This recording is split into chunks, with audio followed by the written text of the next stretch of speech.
afternoon, everyone. Welcome to the press conference post the Central Board meeting today. Today we have with us Honorable Finance Minister Shri Nirmala Sitharaman, Minister of State Dr. Bharat Karat, Minister of State Shri Chaudhary, and respected Governor Shri Shaktikanta, along with our Deputy Governors. I welcome all of you for this press conference. Sir, would you like to indicate the names? Or no, I'll follow? Yeah, sir. So, I think with your permission, we'll start the. So, first of all, I'll call out Ms. Shri Shaktikanta, Economic Times. My question is to Governor. Sir, in the budget speech, SMS mentioned, a para on financial sector, which includes prior pre-consultation and also setting timelines for regulatory applications. What does this mean for RBI? What would it entail? No, as you may be aware that most of our, am I audible? Yes. Yeah. Whenever any new policy measure is taken, when any new regulatory guideline or any other announcement is made in the, made by the Reserve Bank, the budget suggests that Reserve Bank, or for that matter, measures taken by other financial sector regulators, there has to be some amount of advanced consultation with the stakeholders. Already we do consult. It's not as if consultations do not happen. And if you recall, even in the last monetary policy announcement, we have made an announcement relating to penal interests.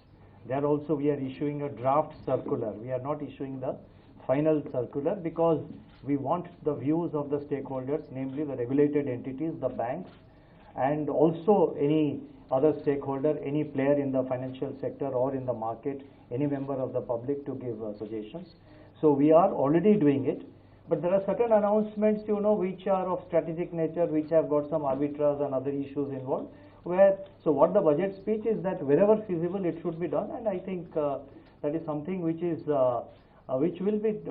partly being done, and it will be done going forward. And so it brings in that perspectives. The need for after issuance of a circular, the need for corrections or amendments will get significantly reduced. But already we are consulting on quite a number of cases. There is advanced consultation. What we do is that we, sometimes we also launch, announce a discussion paper. We circulate a discussion paper. For example, this climate-related steps which we have announced in the last monetary policy statement. Last year, in July or August, we had issued a discussion paper on climate change and its impact on the financial sector. So based on the discussion paper and the inputs which we have received, we have announced 3 measures, and other measures will follow.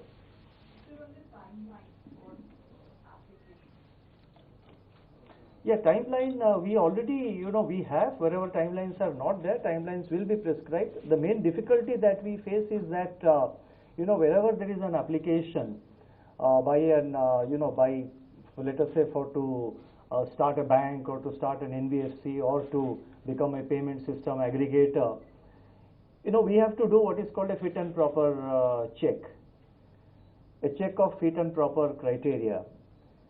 That requires consultation with, supposing the particular applicant has a particular business interest, he has been in a certain business or he has worked elsewhere. So we need to get inputs from the regulators, the various regulators and various agencies within the country. And if he has had an external presence, we have to get inputs from the regulators or from the various agencies in that country. Now that takes time. We do remind the regulators or the other agencies in foreign countries to get their inputs. That takes time, and that is a process which we constantly try to impress upon the other country regulators. So it will be our endeavor to adhere to the timelines, but sometimes there is delay mainly because we don't get the inputs from particularly from overseas regulators and agencies from whom we need to get the required information. Thank you, sir. I'll move on to Ms. Sapna Das from CNBC TVT. Just pass it in. Good afternoon, ma'am. Good afternoon, sir. Two questions. First, to the governor, sir. In the MPC for FY24, you're projecting inflation at 5.3%. Have you factored in crude at around 95 odd to a dollar, slightly lower than the $100 benchmark that you had kept last year? So, is that a safe number to go with, given the geopolitical risks? Just yesterday or day before, Russia again has cut output by around 2 lakh barrels per day, for instance.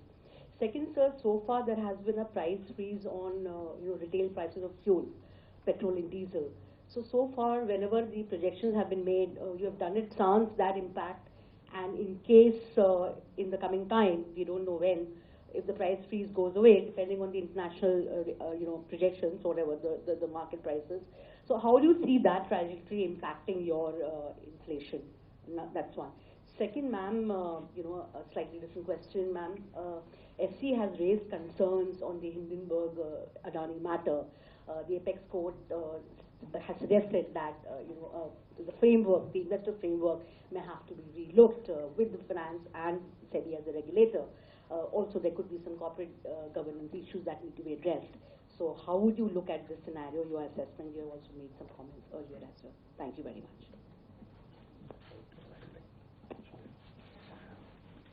Well, one request that don't make it into a RBI post-monetary policy press conference. But on the oil assumption, we have assumed, yes, $95 per barrel. The average this year has been $93 per barrel. Starting from the beginning of the year, when immediately after the beginning of the war in Europe, the oil prices even crossed $120 per barrel. So the average is about $93. And all factors have been taken into consideration. The forward markets are giving a much more benign picture with regard to the oil prices. But we have been very conservative in our assessment. And our inflation projection of 5.3% for the whole year, 23-24, we have said that the risks are evenly balanced. So if the oil prices remain, go down significantly, and if there is advantage of other commodity prices, it will work, to our favor in terms of leading to lower inflation. But if, the demand for oil due to opening up of the countries and due to, the higher growth in other countries, then the oil, the commodity prices may go up. But having said that, I would like to add that, as I have said in my statement the other day, that the global economic outlook does not look as grim as it did, let's say, about 6 months ago. The talk of a deep recession in many countries, including advanced countries, that is behind us. Now, the talk around the world is either a softer recession or just a global slowdown. So, therefore, the risks are evenly balanced. We have to wait and see how it plays out. Sapna, I'd like to ask you to repeat your question. The Apex Court's observations on the Hindenburg matter, the report and analysis, they have suggested saying that, along with the government, please come up with a possibly better framework for investor protection, also looking at corporate governance issues, and they have also suggested that an expert committee may be set up to look into this entire matter. Ma'am, your assessment as we go forward. Obviously, you're not expecting me to say to you or to this gathering of senior journalists what I will be saying in the court. Yeah? One. And second, India's regulators, and I'm sitting in the company of a very senior regulator, one of the oldest regulators in this country. India's regulators are very, very experienced. And they are experts in their domain. So the regulators are fairly seized of this matter, and they are on their toes, as always, not just now. So I would leave it there, because you've just told me what has come out this morning. I'll leave it there. Thank you, ma'am. I'll move on to Mr. Siddharth Singh from Bloomberg. Ma'am, good morning. Just wanted to ask you, ma'am, you brought a new scheme. Mic, take the mic. You brought a new scheme for income tax, exemption up to 7 lakhs. So I was just wondering, ma'am, don't you think that class of people are the most vulnerable class? So who would need to be, pushed to save, be savers or look for a health insurance instead of just giving them that kind of a tax rate and allowing them to retain that money? What has this new step taken for the new tax regime which was brought in 2 years ago done effectively? It is effectively because of the way we've allowed for standard deduction and also the rates which have been fixed, tax rates which have been fixed for different slabs. What exactly has it done? It has actually left more money in the hands of the people, the taxpayer, right? The householder. So over and above what he pays as tax, the money left in his hands are for him to decide what he wants to do with it. Why should I underestimate the decision-making ability of a householder who takes care of his family, runs his family, takes care of future interests of the household, saying you put your money here, I'll incentivize you to do it, but you may not want to put it there because I've not given incentive. Absolutely, I don't think it is necessary for the government to even induce any such measures or give inducements. A person who earns his money and who runs his household is wise enough to know where he has to put his money. He'll save, he'll cover with insurances himself and his family and everything else. That's up to him to make. So I've not discouraged him from doing anything. Nor am I, let's say, in the new regime, incentivizing him to do anything in particular. It's for him to take a call. Thank you. I'll move on to Mr. Siddharth Kumar, Times of India.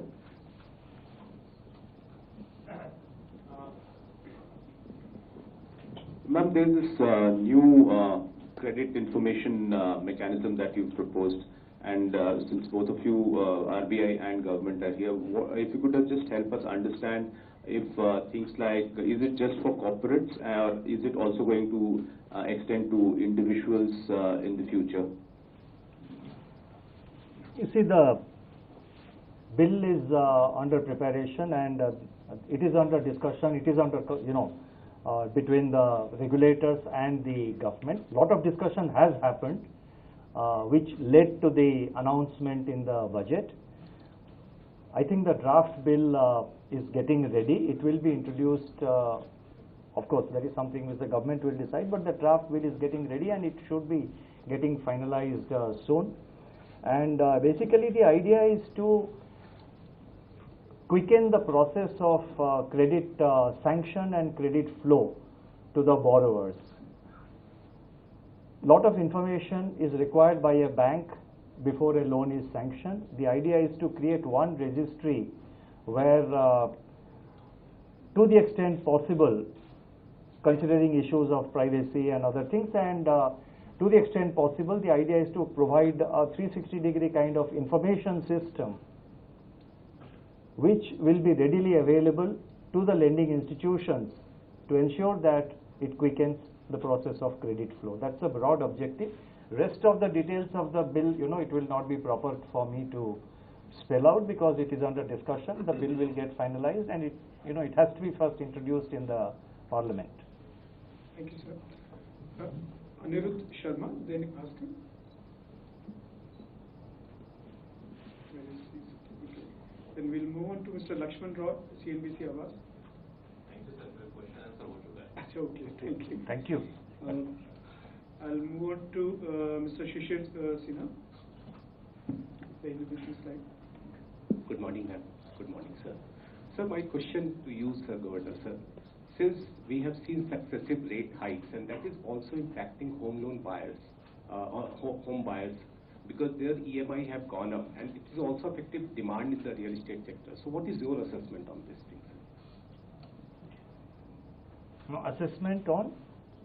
The EMI have gone up, and also the home demand for new homes are also coming down. So what is your assessment because of the successive rate hikes? No, please keep in mind that I think the interest rates have just moved into the positive territory.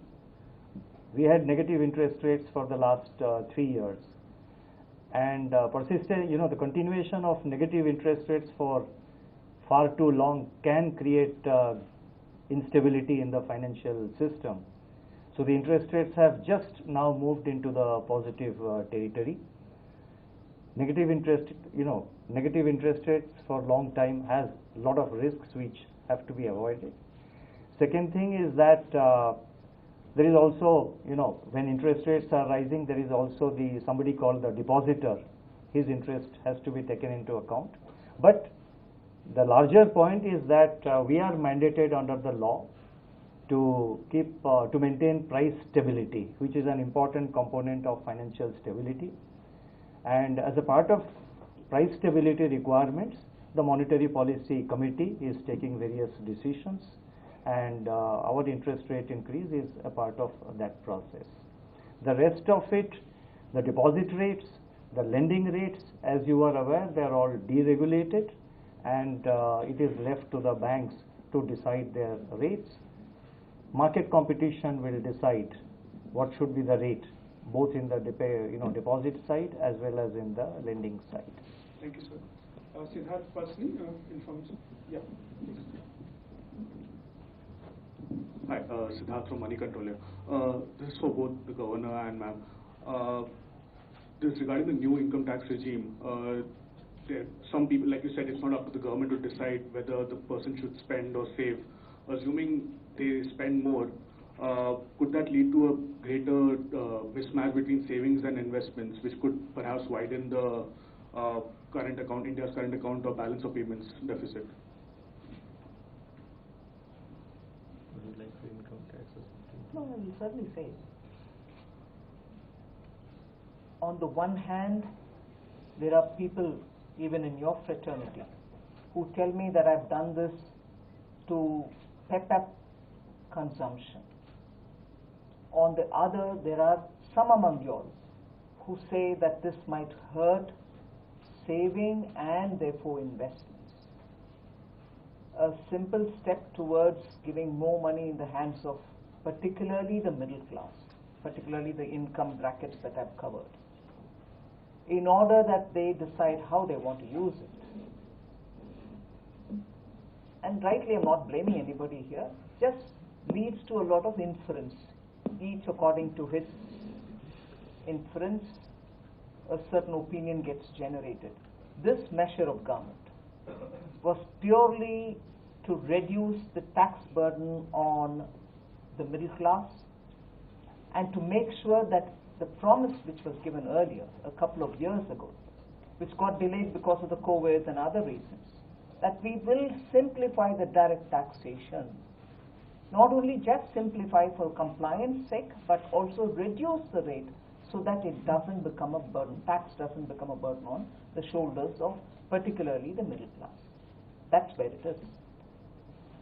Thank you, ma'am. And on the balance of payments, I think I have touched upon it in my monetary policy statement, wherein I have said that the BOP situation, particularly the current account deficit, the financing of the current account deficit or the management of the external sector, it's eminently manageable because the service exports are doing extremely well.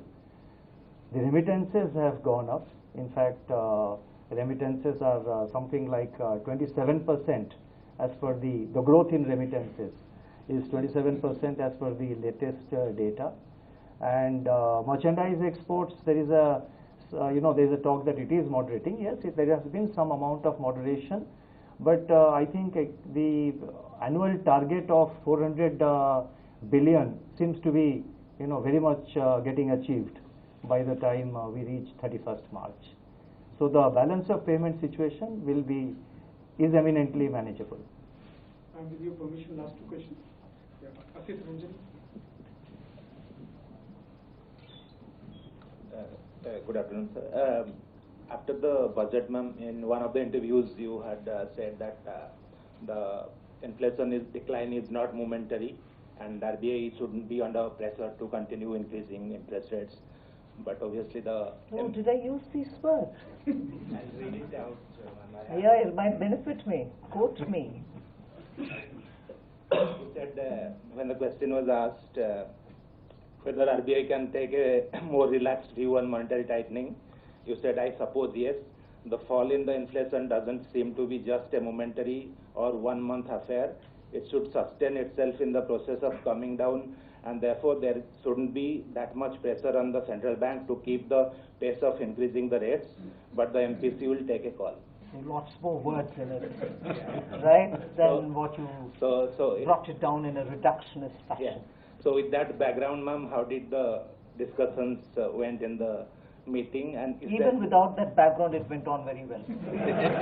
and is there a divergence in the view of government and RBI on the rate cycle trajectory? I want to ask you, in the last, let's say, 4-5 years, has there been divergence ever between the RBI and the Ministry of Finance? We didn't know it. It seems like for the first time it's happening. I'm asking you, did you see anything in the last 5 years? First time it seems it's happening. First time it's happening now. Who gave you the information? I'm asking, ma'am. Thank you. Shailesh from ANA. Ma'am, इस budget में जो है crypto currency को लेके कुछ कोई जिक्र नहीं किया गया है, तो इस पे रेगुलेशन वगैरह की बात चल रही थी, उस पे कुछ अपडेट है क्या? कब तक इस पे रेगुलेशन वगैरह आ सकता है? नहीं, बिल्कुल आप एक विषय जोड़िए ना। बजट में कुछ नहीं कहा गया इस बार। हाँ, इससे पहले एक बार शायद मैंने कुछ बोला है, उससे हट करके या अलग से कुछ तब से लेकर अब तक कुछ नहीं बोला गया। मगर इससे एक विषय जोड़िए, G20 में जो चर्चा हमारी चल रही है, क्योंकि क्रिप्टो में टेक्नोलॉजी का प्ले ज्यादा है, इनफैक्ट 99% वो ह्यूमन नहीं इंटरेक्शन टेक्नोलॉजी का, उसमें हम सभी देशों से बात कर रहे हैं कि रेगुलेशन अगर होना है तो एक अलग देश अकेला कुछ कर नहीं सकते। इसीलिए सबके साथ बात कर रहे हैं, क्या कुछ स्टैंडर्ड ऑपरेटिंग प्रोसीजर हम बन पाएंगे, जिससे अगर सब लोग उसके रास्ते पे चलते हुए एक रेगुलेटरी फ्रेमवर्क हम बना देते हैं, हम इफेक्टिव रह पाएंगे। सो ये सब चर्चा में विषय है, इसीलिए कुछ नयापन नहीं है जो मैं बोलना चाहती हूँ हमारे बजट में, इसीलिए नहीं बोला। और G20 के साथ चर्चा अभी जारी है, इसीलिए कुछ नया बोलने का नहीं है। धन्यवाद। Friends, with this we come to the end of today's press conference. Thank you, Honorable Finance Minister, Honorable Minister of State, Dr. Karat, Shri Chaudhary, and Governor. Thank you all for being here. Have a good